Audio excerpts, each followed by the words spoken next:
Hello everyone, আমি পায়েলের কিচেনে সবাইকে স্বাগত জানিয়ে আজকে একটি ভিডিও স্টার্ট করলাম।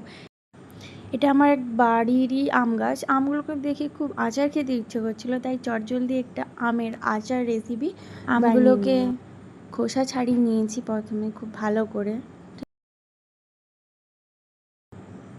আমগুলো আঁটি হয়ে যাওয়ার কারণে এত শক্ত, তাই একটু জোরে চাপ দিয়ে আমগুলোকে ডোফাল করে নিয়েছি।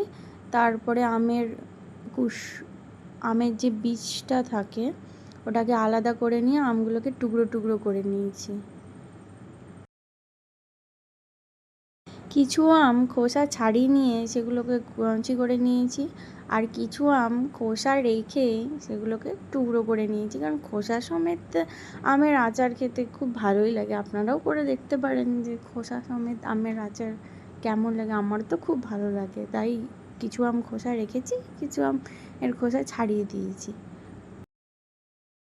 এই সব আমগুলোকে কি করেছি, আবার ভালো করে তারপর আমগুলোর জল ঝাড়িয়ে নিয়ে একটা আলাদা পাত্রে নিয়েছি।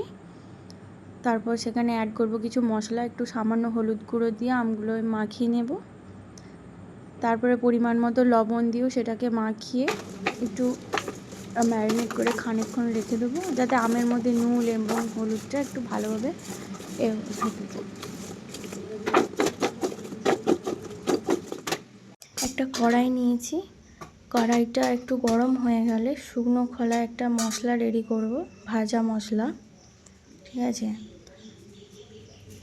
তার জন্য লাগবে 5 ফোড়ন, গোটা জিরে, 2টো শুকনো লঙ্কা। ভালো করে নাড়াচাড়া করে নেব। নেড়ে নিয়ে আমার ছোট্ট একটা হামানদিস্তা আছে, ওতে আমি কি করব, মশলাগুলোকে গুঁড়িয়ে নেব। গুঁড়িয়ে নিয়ে একটা পাত্রে ঢেলে রেখে দেব। ঠিক আছে, তারপর কড়াইতে একটু তেল দেবো, সামান্য তেল, সাদা তেলও দিতে পারো, সরষের তেলও দিতে পারো, কোনো ব্যাপার না। তারপর সেই ম্যারিনেট করা আমগুলোকে ওই তেলের মধ্যে তুলে দেবো। আমগুলোকে ভালো করে নাড়াচাড়া করে নেব। তারপরে তোমরা যেরকম মিষ্টি খাও সেরকম পরিমাণ মতো চিনি দেবে। ঠিক আছে, তারপরে যখন আমগুলো থেকে একটু জল ছাড়তে শুরু করবে, তারপরে সেই ভেজে রাখা গুঁড়ো মশলাটা দিয়ে একটু নাড়াচাড়া করে নামিয়ে দেব। তারপরে রেডি চটপটা আমের আচার। নমস্কার।